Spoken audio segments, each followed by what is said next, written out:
Morning, everyone. So I think my story is a bit different. I grew up, it's like from when one of my earliest memories was accepting Jesus.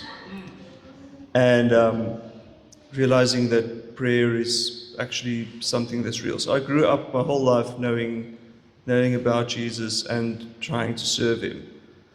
But I remember when people would come to school and have these outreaches and stuff, I would always because they like the typical altar calls will always be really kind of scary, telling you if you don't put your hand up now, you are probably going to hell.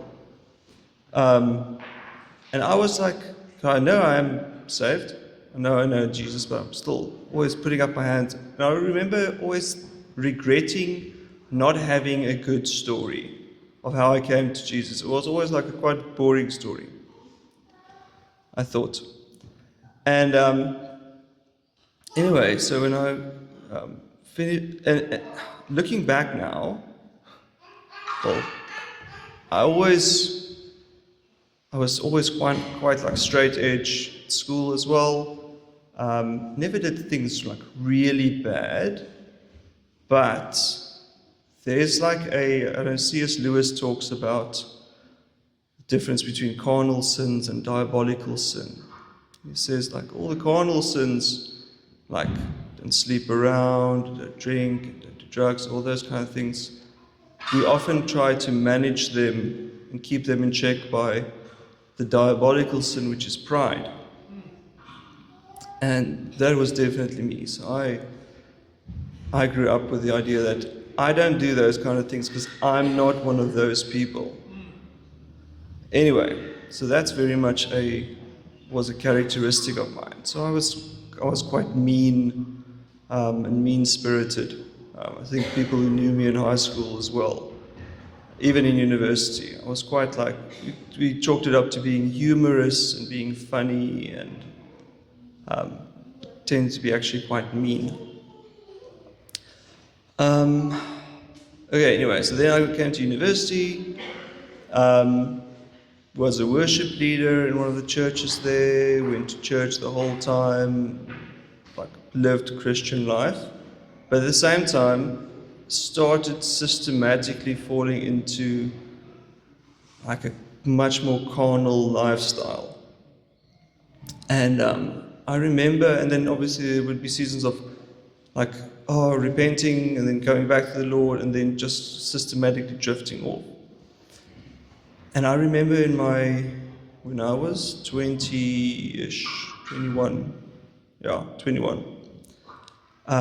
there was a time over the holidays where I would pray in the mornings that Jesus wouldn't come back today because I'm not quite ready.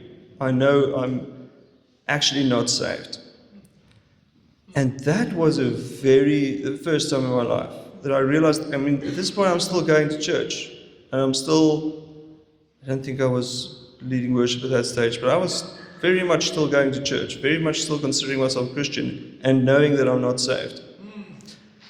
And anyway, a bunch of things happened over the next month and a half. I started failing my exams, broke up with my girlfriend, just a bunch of things happened, and I fell into depression. And in that time, God came to meet me, and I gave my life to the Lord again, but also, I think in many senses for the first time, because for the first time in my life, I realized, because while I was praying these things don't come back, I realized that I actually cannot get myself back. In the past, it was always just stop hanging out with that guy, or just break up with that girl and stuff, and then things will get better. And for the first time in my life, I realized I'm actually not able to save myself. And there's a very cool book by Tim Keller about the prodigal God, where he talks about I won't go into that, that's a teaching answer, but goes into the prodigal son parable and he says it's actually a story about two brothers. And if you read it carefully, it's the younger brother as actually the one that gets reconciled to the Father, and the older brother who stands outside is the one who always did everything right. He's the one who ends up not being reconciled to the Father. And yeah, that was really me. I lived my whole life as being the elder brother, doing things kind of right, but also not, like I said, I wouldn't actually like bully someone physically. I would make jokes at their expense. And yeah, that's when I came to the Lord again. Like a lot of things changed in my life from a heart perspective, which never happened before. And I came away really humbled and knowing that I can't save myself, and there's nothing that I can do ever to earn my salvation. And that was for me like the power of the gospel. Yeah. So nothing magical or something, just